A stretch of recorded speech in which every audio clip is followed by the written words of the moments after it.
and welcome to Fortune's Hiding Down Under TV. We are live and we are happy hammers at the moment.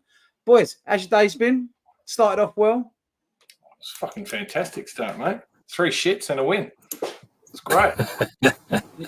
Look, it makes a change, doesn't it? It's been a long time since we've been able to fucking enjoy a game of football. Yeah. How good was it though? Great. How good was it going to work in a happy fucking mood for the first time in 2 months? It's been really good. Yeah, and not just to get the win either. Like, you know, a win would have been great even if we'd scraped a 2-1 or a 1-0. But the performance was decent. You know, but that's all we want. You know, and I was thinking about it afterwards. It was a good game of football. You know, Brentford aren't a shit team. They had some chances. You know, with better finishing, they might have got another couple of goals. It was exactly what you want to see. And you'll never hear any West Ham fans digging out fucking managers or teams for giving it, you know, having a go and making mistakes. That is exactly what we want to see. So it was great. The team were well up for it. Yeah, 100%. You can deal with the odd mistake here and there, can't you? But so long as they're having a dip for 90 minutes, and you're never going to have things all your way for that period of time. But when you do, as long as you're progressive with the football and you try and get in behind or whatever you do, have a go. It was good to watch. It was really good to watch. So, what did you think of the starting lineup? You go, Matty. Oh well, obviously with Calvin Phillips out, it was almost inevitable that Souček was going to come back in. Fuck me. Right, hang on. I'm gonna switch to different. I'll take over. So, my thoughts on the lineup. Look, I was glad to see Mavropanos get a go.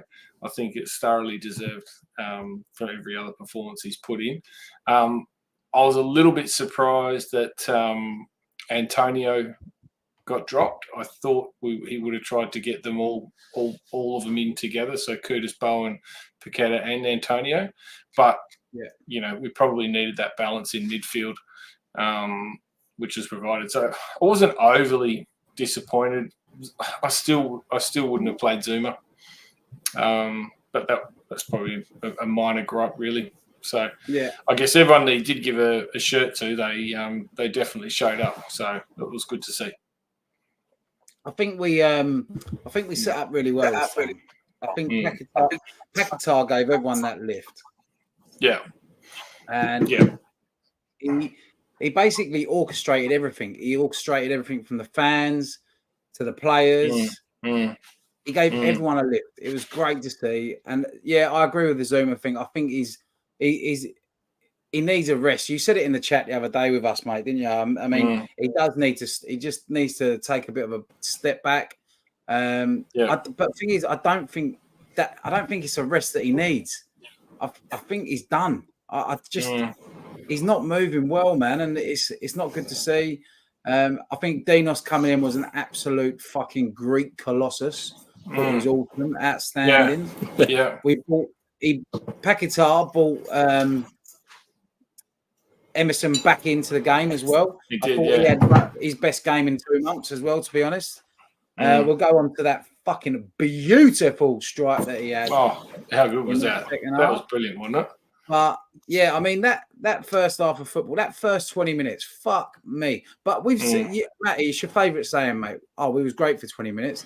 Good thing about this morning or last night, wherever you are, is the fact that we started off like that and we was finishing like that. I said to you boys in the chat, I'm very wary that going them 2 goals up, we were just going to sit back and think, fuck, we didn't. Thank fuck we didn't. We did in stages, and that's all part of in-game play. He needs to manage the game, and for me, I think he managed the game really well in terms of he pulled us in when he needed to, and he let us go when we needed to as well. Yeah. Credit where credit's due. Fucking, he performed. His performance on the sideline was pretty good last night. Well played to fan abuse, eh? Yeah, he wasn't. It wasn't too bad. I tell you what, I reckon the best performance on the sideline had to be Nolan, though, right? Come out after half time, giving it to Mope. Mope needs a fucking slap, doesn't he? That fucking prick. He does. Always scores against us, doesn't he? He's got that face as well that you really just want to fucking whack. And I'm not surprised. You can see the anger in Nolan's face. You know when you're a kid and you're angry and you bite your bottom lip and you just want to fucking rip through people. That's what he looked like, didn't he? About time we saw some passion. Yeah. No, yeah. I think that was the big difference between, what we've seen the last couple of months. The players looked like they had a bit of fucking fight in them last night. Yeah. We all commented on Souček the first 5 minutes. He was like a man possessed, running around. He could have had a hat trick himself, couldn't he? We actually looked. He could have scored a couple of them. It's a very simple thing to say, but we actually looked like we wanted to try and score goals when we had the ball. We actually looked like we wanted to try and win a game of football instead of not getting beat. And look what happens. It does sound like a bit of a cliche, but when we move the ball quickly, we're so fucking dangerous, and it's not going to come off every single time. But the amount of times that we might play down one side and then we get it into the box, something happens, right? But the moment that we go down that side, we see the pass, we don't make it, all of a sudden we're trying to come back out the other side, they will get set in behind the ball, and then we're fucked. But every time that we move the ball quickly and we just gamble a little bit, like that allows Souček to know that, like, all right, if I just run into the box, something's got to be put there. But the moment that he doesn't think that way, that's when we get into trouble. We don't have the numbers in the box, and then we don't score. So, there's a comment that's just come up here from Luke Longhurst. First of all, thanks for watching, Luke. And thanks for the comment. And I'm going to read this out because this is pretty much what I've been thinking about all day. And he said, it's so frustrating knowing the points we could have picked up if he set our players out to press and be on the front foot in so many games this season. And whilst I'm watching that this morning, and I'm sure everyone else thinks it as well, watching us play that way this morning is the very fucking reason that everybody has reached the end of their tether with Moyes and the ways that he sets things up. Because if we do that more often than not, we're gonna score goals. We're gonna win games. Yes, we will lose, but we've been losing playing a low block, playing defensive. So all the fucking wankers on the radio and the pundits on the TV saying, well, are you fucking happy now? That pissed me off with Jeff. Well, of course I'm happy that we've won. Jeff Stilling pissed me off today. It also indicates, he's only done that because he's been given no other option than to say, look, we've got to go for it and we've got to try and win. He even made a comment in one of his interviews after the game, and he said, we set up to win the game tonight. What the fuck do you do every other week? Yeah. But it's... And people would skirt over that. So to me, it is frustrating, and I know exactly where Luke's coming from. That's not to say that we would have won every other game. We know that, but do you know what? It would have been more entertaining, and we've have a few more points. We've said this for fucking like 2 years now, mate. We said he's got the players to do this. Why doesn't he fucking do it more often? Why has it got to be to the point where he's losing his job and then he uses it? Yeah. It's like a get out. Because it's every time, isn't it? It's get out of jail free card. Every fucking time he's on the ropes. Yeah. I'll tell you what, he'd be a great boxer. He would. He would. Fuck me. He's a punching chance. But I'll credit where credit's due. Like he fucking did set us up well. But remember what you did there. And remember what you do, because when we do have that sort of game where it's hinging on him fucking his job, he needs to fucking make sure that he remembers these games and goes, right, I've got the players to use. I can get these players going. In fact, I don't even have to get them going because this is what they like to play. They'll enjoy it. Yeah. It was like watching a different set of players, wasn't it? It was, but I mean, I noticed it a couple of times. Like whenever Kudus or Petta have the ball, firstly, we don't have to rely on going down one side. We can go left and we can go right, which is great. But every single time they got the ball, there is a packet of fucking people that they just swarm to them, right? So that in itself creates opportunities for others as well. And like the amount of times you saw Petta with the ball and he's fucking like how he can weave in between 3 or 4 different players is just it's great to watch. And then with Emerson coming in, so there's combination play that they can do as well. It's great. But I don't understand like how one player can make that so much difference. What are your thoughts? I think it's. I don't understand. Go on, Key. For me, I just think it's his presence. It's that sexy arrogance that he has when he's on the pitch, and it breeds life into people. So I know when I've had a really good player in our team or whatever, if he's back from holiday or an injury and he's back in the team, it's like fucking here we go. We're ready. We're on. But as soon as that player gets taken out, you do have that sort of doubt in your mind, and it starts setting in. But the way he's starting to set up without Paquetá is not helping the rest of the team because he's putting us on the back foot straight away. I agree with that.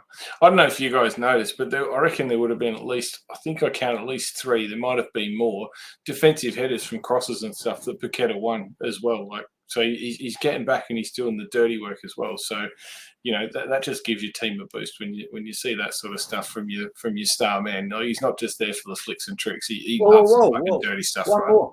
One more. There was a massive other star man last night, and I think he was it's JB, the old JB getting the trio.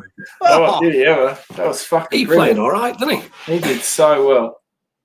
He was unbelievable. So well. Yeah, he is one of the best natural finishers we've had in fucking years. He's fucking up there now too. What is he? I think he's like three behind Haaland now in the Golden Boot. I think Haaland's on 17. 14. He's 6 behind 20. I'm sure. What's that? He's 6 behind 20. I'm sure he's on 14. Yeah, he is. I think Haaland's on 17. So he's 3 off the lead at the moment. So it's fucking brilliant to watch. Absolutely brilliant to watch. And his finishes were great as well. Yeah. He's, talking of success, though, how's this one from Ricky Jordan? Suchek had 100% success with his chest passes. I reckon that's the first time he's ever had pass completion of 100%. He turned into prime Xavi. But this is what it's just so annoying. It's like, what the fuck happened? It's like going into the Matrix, isn't it? It's like, where's this? I know Paquetá is our star boy, you know, like, but for me, why has it got to be a one-man team? I said it this morning in the chat. It can't. We can't be that. This is the Premier League, man. Like, we can't rely on just one player. And if it is just relying on one player and it's not the style of football, fucking hell, we need to go out and get another one of them then. Yeah.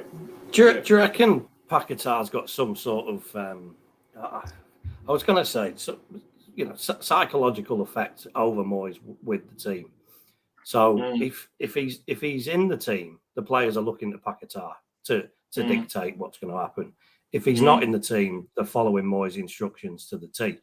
But if Paquetá's there, they're perhaps a bit more confident to step out of the strict tactics that they've had fucking drilled into them. I don't know. It's like schoolboy shit, isn't it? It's like, well, he doesn't get told off, so fuck it, I'm going to do it as well. Yeah. I think you just can't coach him. I mean, people have come on. I think it was Kenny Brown. I think he went on a podcast with West Ham, and he said, like, you just can't coach him. He's uncoachable. He just does things with a football. Yeah, and I'd pretty much back that up when he's on there. They're the type of players you just need to put your arm around them, tell them how fucking great they are. Go and do your thing, sort of thing. And did you see I've Moyes? never been told that. So Moyes actually hugged the player today. When a Petta come off, he gave him a cuddle. Fucking hell! It's a bit awkward, isn't it? It did look awkward. It looked horrendous. It looked like when my Uncle Nobed. It looked like when my Uncle Nobed gave me a cuddle at a wedding one day. You know what I mean? It's like, fucking leave me alone, mate. There's a comment from Ricky Jordan. Yeah. About Emerson. He says that the real Emerson came to life with Pac-Man back in the team. Emerson was fucking fantastic. He was. I don't think that his standards have dropped necessarily. I don't think he's been anywhere near as influential as he is with Paquetá there. Yeah. But he's still been consistently one of our best players, even when we've been shit. But yeah, seeing that the confidence in him and the link-up play and obviously the goal, he was colossal. And I know when you were talking about the lineup at the start, and I was dropping in and out. Fuck off. I've not been a huge fan of. It's like you timed that. Really, remember this? I don't know what's going on. You know what's going on. Have you got a coat hanging around your fucking back or something? I'm hotspotting from my phone now. My Wi-Fi wasn't working, and now the phone. But yeah, Emerson had a good game, a great goal. It was a cracking goal. Wasn't it? I'll just start putting my audio in the chat. Yeah, do that, mate. It was just like one of those moments, wasn't it, when the ball dropped to his feet and you just hear the whole fucking crowd just going, shoot. Mate, if he fucking laid that off, there would have been hell to pay, I reckon. But fuck, he hit that well, didn't he? Yeah. We've not even talked about Bowen's finishes yet, right? Yeah. That fucking outside of the boot, mate. Yeah. How he's got that in that corner is unbelievable. Yeah. That's a skill in itself. And there was no room, was it? Carragher was giving the fucking keeper like a load of abuse. I'm like, have you fucking seen what he's just done there? Like, I don't think any keeper in the world would have seen that ball the way it went round the player and inside the post. That's unbelievable. Yeah. But that was a cracking goal, cracking finish. It wasn't a foul that they was talking about in commentary, I heard. There was a little bit of a push in the lead up, but no foul from me. But Bowen, scores that. It's perfect. And then the second one, lovely run down the wing, cuts it across. But if you notice Bowen's run, Bowen's pulled off the fucking defender, give himself a bit of room, opened his body up. Beautiful little fucking touch. Yeah. He's just so natural. Great work on that. Yeah. No, it was a great I really goal, enjoyed watching that. And even the third too, like that was like for a bloke of his size to get up and then fucking control that header into the spot was fucking neat. It was all about a cross for me. Cross was unbelievable. How he's think that up and down so quick in such a small space. Yeah. Unbelievable. And even just to get himself into that position, like I think he beat two defenders down the right before he ran through the pylon to cross it. Yeah. As well, Curtis. It was good to watch, wasn't it? It was. Yeah, he played well last night as well. He just looked more direct, didn't he? He looked like he had more going on. They all did. It was just really refreshing. Yeah, it was. There's a message from Kingy's tuk-tuk driver. He is. Cup of tea in the morning on Claret and Booze. That's read it tonight. Oh, you put in a full day's graft, don't you? Mate, I did Claret and Booze at 5 a.m. Monday morning, sorry. And I'll tell you is that the one where the guy said you look like Ewan McGregor? Yeah. No, that was one before, wasn't it? Oh, yeah. Was it? You're fucking quite the regular there now, mate. No, they want John Virgil back. That's fine. The OG. So I've just been substituting, but I'm pouring myself out to get this channel up and running, mate. Don't worry about that. Yeah. You're doing a good job. Yeah. Great job, mate. Any new subscribers, welcome. Thank you very much for joining us. Thank you. But what a program we've got here. Like, we've got fucking win under our belt. Yeah. How nice is that? Yeah. But looking at this, there's only 3 of us on tonight. But if anyone wants to come on and give their say, we'll video you in, and you can have a little chat with us. Well, you'll do it, won't you, Nave? Because I don't know. Me either. You mean you don't trust me with the technical shit? No. No. Dave's usually the tech head of us all. So, Ricky's come in and said, all of our good play, we still need Ariel to make 1 or 2 good wonder saves near post while the score was 2-1. Geez, what are your thoughts on that, boys? Oh, look, he's right. You know, he made some good saves, but you're always going to ride your luck, right? We're always going to concede chances. I think. Yeah. Even if they had got back to 2-2, the way that we were playing, I would have fancied us to go on and you know, psychologically, I suppose losing a 2-goal lead might have fucked them, but we just didn't look like that yesterday. It looked like, you know, the game could have finished high scoring. So yeah, I get it. I think that's probably trying to find a negative in what was otherwise a really good performance. Yeah. And that's what he's there for. He is. It's funny. Like I've been reading a lot of comments today. There's a lot of people saying that, you know, like Zuma was at fault for both of those goals. It's hard to say. I can't blame him for the first one entirely. Like, he was the guy who tried to clear. I can. I thought Emerson was on his heels and he let his player run free.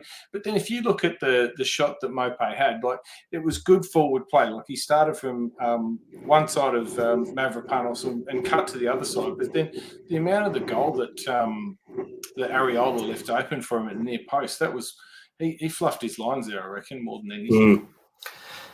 I don't think they were necessarily his fault. I think that the problem with Zuma today was that his pace or lack of it just stood out so much that it was. He needs a pacemaker for fuck's sake. For anything. You know, he made himself such a easy target to have anything pinned on him because he genuinely looked awful. Yeah, and you see, even with that second. Sorry, keep going, mate. Yeah, I've been one of his biggest sort of advocates, and you know, always said he's never had pace, but he's always there. He didn't look like he was going to get there in a month of Sundays today. No, I agree with that. And even in when the second goal came through, you saw Mavropanos went to the player, fucked it up, and then he left Zuma in a foot race, and it was fucking curtains from there. As soon as that happened, it's like, that ain't going to happen. That's not going to happen. So, yeah. There was a comment back here from Ricky Jordan. That one, I think it was. Yeah. I know we talked about it, but what are your thoughts on that, boys? You wouldn't put it past him. I personally, I wouldn't let Phillips anywhere near the team for at least a few more weeks until he's put a bit of cardio work in. I know that's rich coming from me. But he's not fit enough. He's not mobile enough. You know, and the sending off. You could argue that's giving him a bit of a break and a sort of chance out the spotlight. But I wouldn't be putting him anywhere near the team for at least another 2, 3, 4 weeks. But knowing Moyes, he'll probably put him straight back in.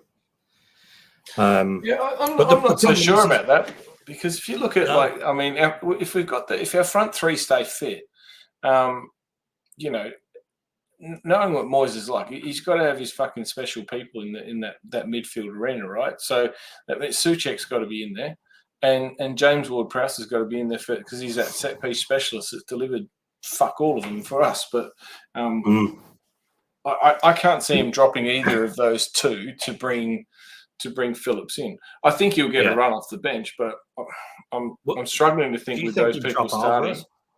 No way.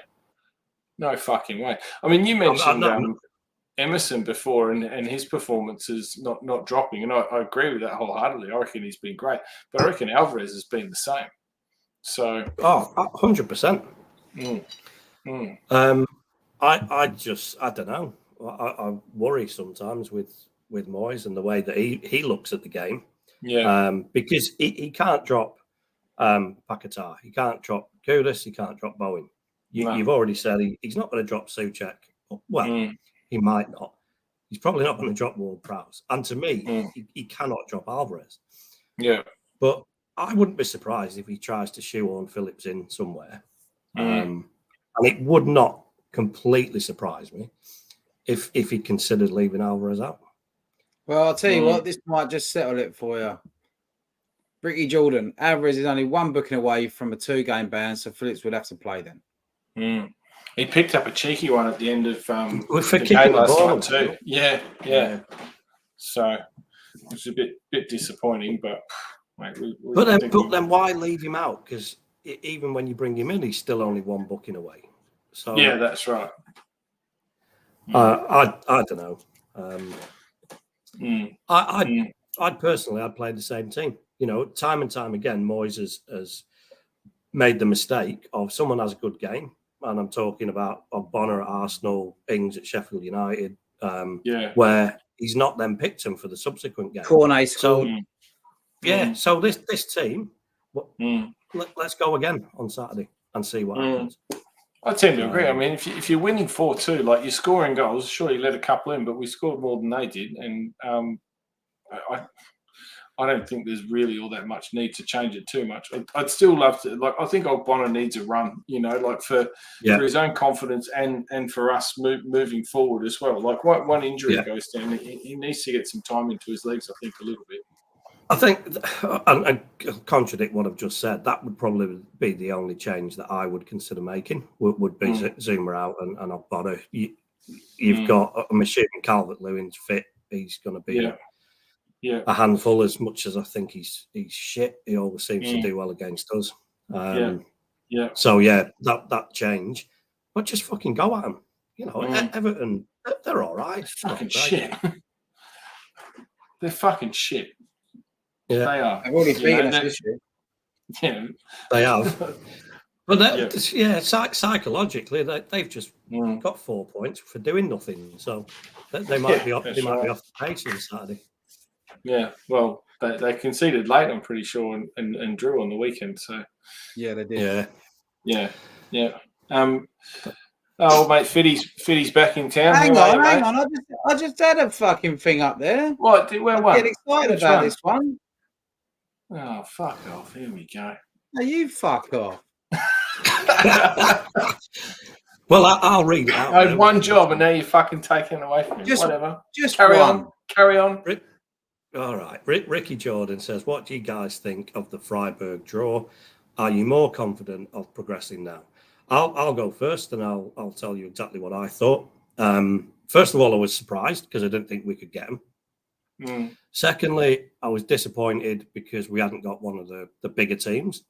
And then thirdly, I became quite happy because I thought it gives us a real chance to progress through to the quarterfinal. And that's probably where I'm at with it now. That, you know, it's a team we've got the number of already. As much as we fucking slag Moyes off over a two-legged game, I think he's probably got some value in that, especially with the first game being away. Yeah. And to me, it's a real chance of getting to the quarterfinal. So I'm happy with it. Yeah. I don't think their season's been as flash this time round. But I tell you what, if he lets Cresswell anywhere near that fucking side, he needs to be shot. So long as he's nowhere to be seen, I reckon we're half a chance. So. Yeah. What do you reckon, Kingy? You're going over there. Yeah, I'm there for both. I just want to see. I want to see us absolutely destroy them. And the reason for that, I want to put a bit of fear into the other fucking teams, at least to say that maybe we've turned a corner. Like, because the last 2 months haven't been good enough. It's been shit. No. These 2 games in Europe, it's a bigger stage. The other teams in the competition are already still around. There's some big fucking teams there, massive. If we don't put these lot to the sword, then we're going to look like the easy pickings for the next round. I do personally think we will progress. I'm a little bit fucked off that we're probably going to have to hear about we got to the quarterfinals next year rather than we won the cup last year. Because we had an easy group. So as long as we get through the quarterfinal, as long as we get through this and we make the quarterfinals and we play and we give a good account of ourselves, I'm happy. I'm also going to be happy because I'm going to be there. And as 50 Pence just put that in the comments, we didn't have fans at the last one. They lost against Augsburg on the weekend, 2-1, I believe. So they're going out. Look, they're both battling on the comments now. Look at this. Fucking. Just play your role, mate. Play your role. Yeah. Just concentrate on that camera, boy. Network connection as well, you know. Yeah. But yeah, I'm seems just fucking to be all right now. I'm just buzzing to be there. I'm doing hospitality for the home game, and then I'm off to Freiburg with about 12 other lads for luxury tour loadman, and I'm buzzing for it. I can't wait. I'm looking forward to it. My first European away game. Good. So yeah, really looking forward to it. Fuck, it's going to be brilliant. It's going to be brilliant. So, I'll get back to your comment now, Fiddy, that you put up before. The ref was excellent. Players flopped around on both sides. He told them all to fuck off. Finally, a ref who knows it's a game for men. What were your thoughts, boys? Yeah, I noticed that. I thought he played that really well. Reguilon, he was being a right little fucker as well. Did you see him when he got angry and he went to talk to the ref and he went, right. It's like, fucking, what are you? 10 years old, you little fucking muppet. Like, I thought he was fucking lucky to stay on the pitch. He was. There was one down the wing. I think it was Soufal, and he fucking done him. Yeah, kicked the fuck out of him, yeah. And I was like, that's a yellow in anyone book. But there was another incident that I thought he got really well. Reguilon with Kudos, with the shoulder barge in the box. Yeah. Right? Yeah. For me, if anyone has played football before, Reguilon has looked at the fucking side of Kudos. He's looked to the side, gone to do the shoulder barge, realised, oh fuck, and Kudos was just stronger. They both did exactly the same thing. There was no penalty. I watched it on the box this morning with Sky, and they was all talking about how it should have been a penalty and that Brentford should be aggrieved about it. I was like, if anyone's played football, you know for a fact that Reguilon has just tried to do exactly the same as what Kudos has just done. Yeah. So I thought the referee was fucking brilliant. 50, 100%, mate. I agree. And who was the one right at the end there as well? I don't think it was Mope that, like, I think Soufal just touched his shoulder and he fucking went down quicker than a $2 hooker. Where'd you find that? I'm sure you'll sniff them out in Freiburg, mate. Oh, shut up. A family show.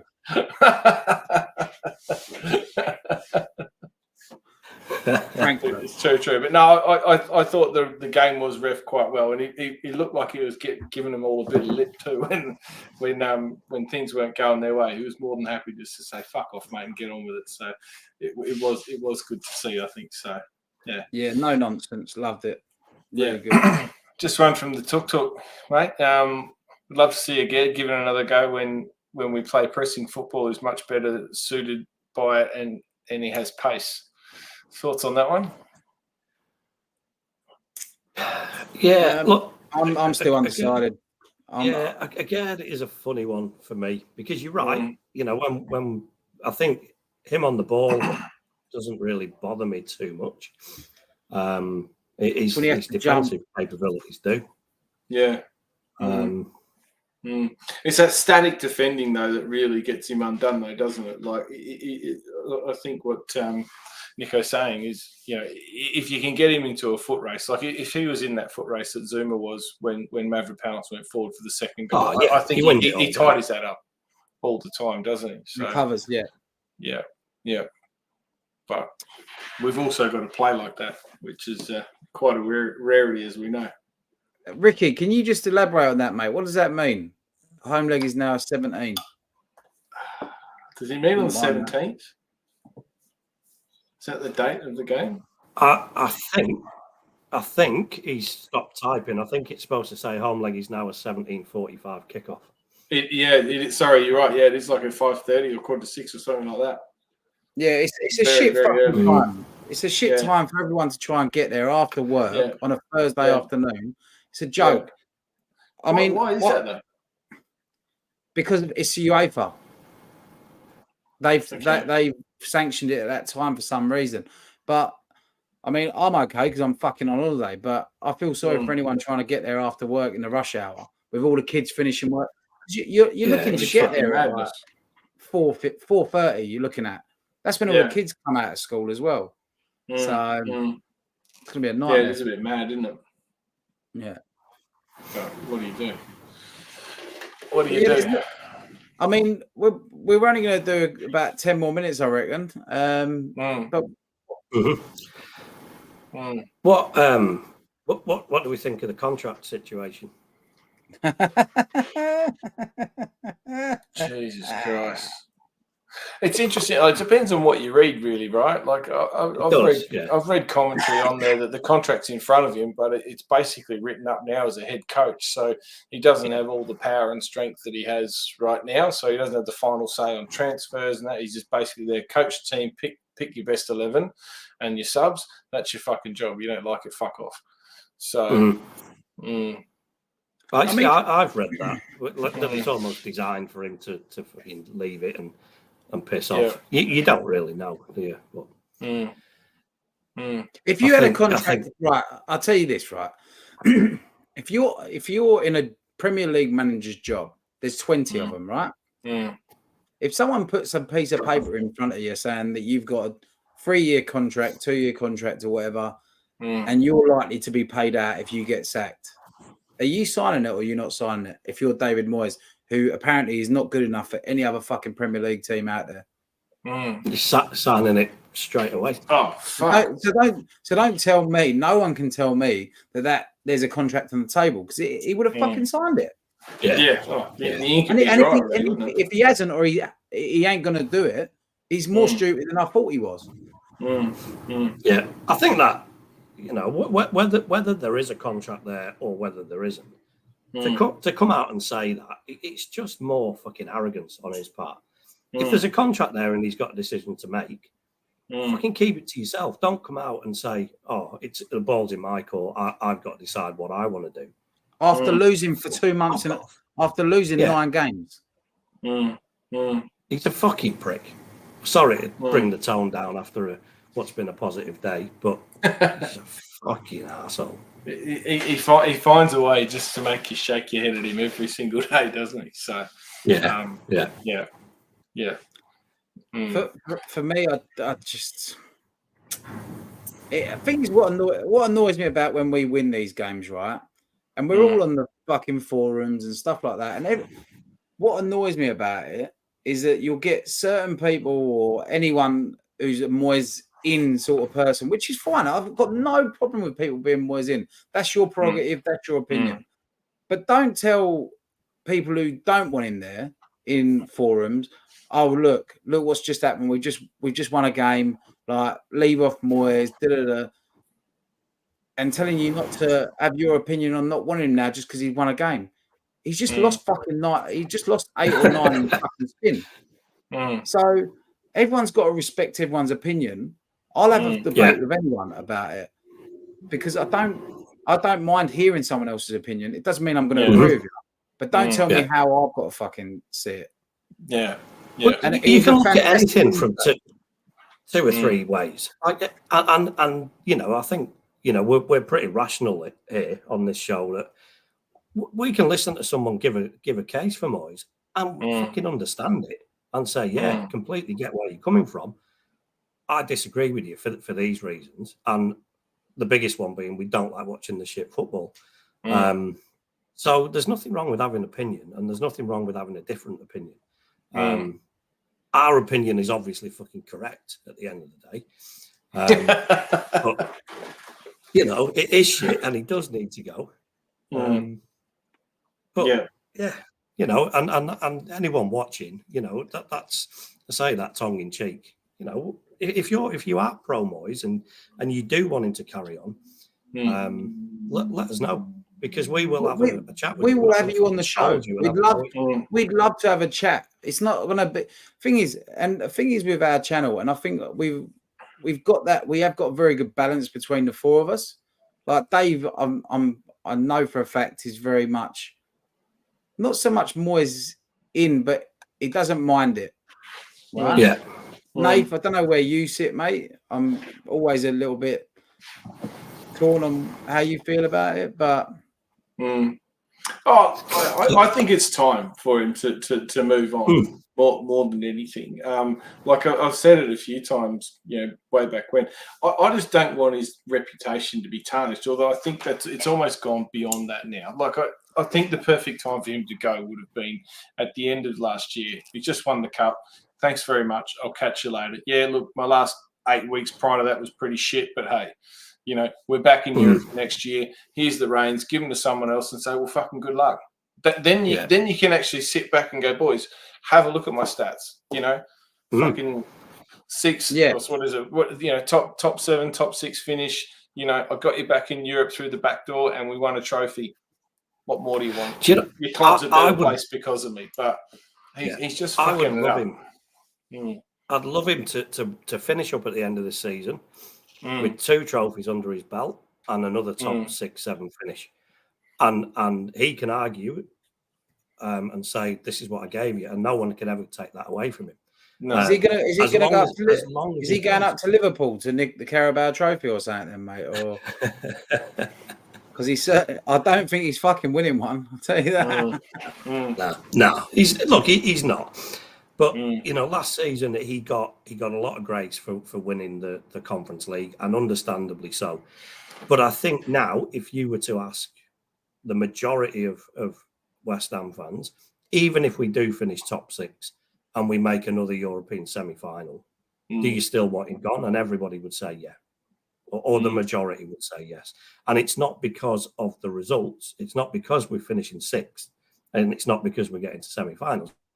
It's because of the shit that we have had to watch in order to do that. And then the counter argument to that is, well, all right, we get someone else in who's better to watch, and you finish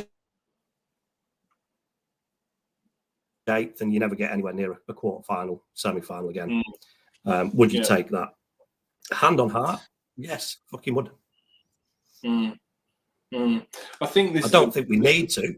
I think we're bigger than that now, and we've got better players. So I don't think that would be the case. But fuck it, I would prefer to watch West Ham play like they did yesterday, even if it means falling on your sword more often than not. Yeah. This is a good comment. Maybe we can finish up on this one. But like we were saying, it's not Moyes and Moyes out. It's more the alternatives. If Salem gives Lampard, then obviously you prefer Moyes. If it's Alonso, then you prefer Moyes out. So that's probably the concerning matter for me. But I guess right now I'm willing to take that chance, because I don't think that Lampard will ever fucking set foot near the London Stadium.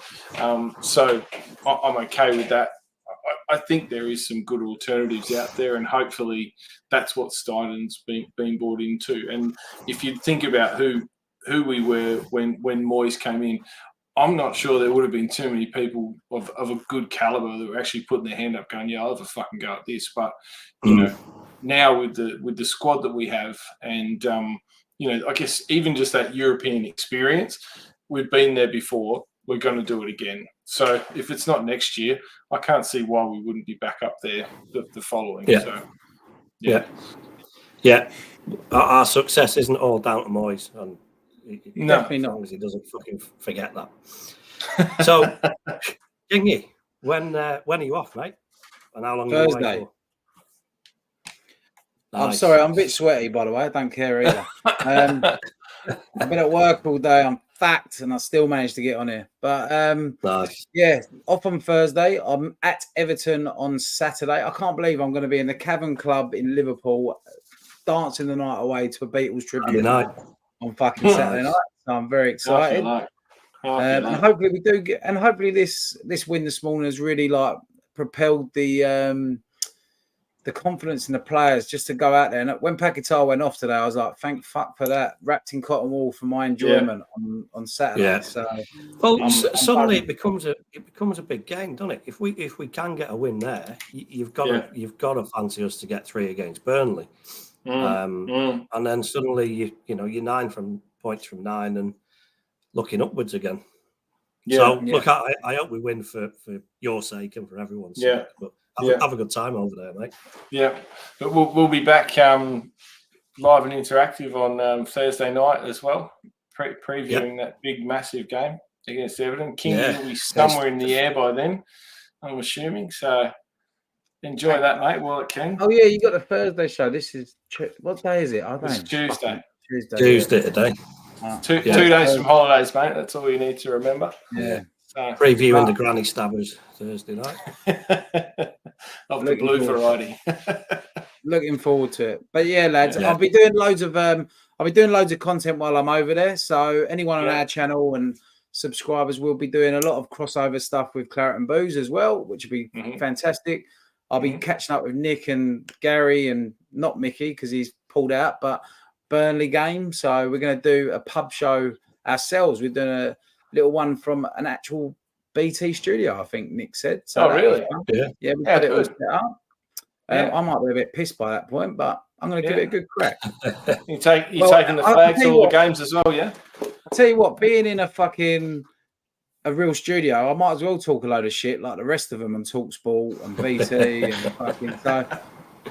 Fuck it, I might as well. If I hear you say, be careful what you wish for, we'll fucking have a look at the table. If you just look at the stats, he's won the trophy last year. There it is. I'm buzzing. I can't wait. So if anyone on the chat or anyone in our subscribers are over there and they're having a pint, let me know. Fucking would love to catch up and have a pint with any of you. It'd be nice to see you. And we will be taking the flag over. I'll be taking the flag over. Nice. Keep an eye out for it. Keep an eye out. Yeah. All right, boys. Good to chat. Pleasure as always. Thank you. Thanks everyone in the chat. Thanks. Like and subscribe. Tell your friends. Tell people you don't even like. I don't care. Even let Jeff Stelling know. Let fucking Jamie O'Hara know. Let Cundy know. And Brentford, a little stop in Hounslow. You just got done. 4 happy days. One thing left to say. All right, boys. Go on, you eyes.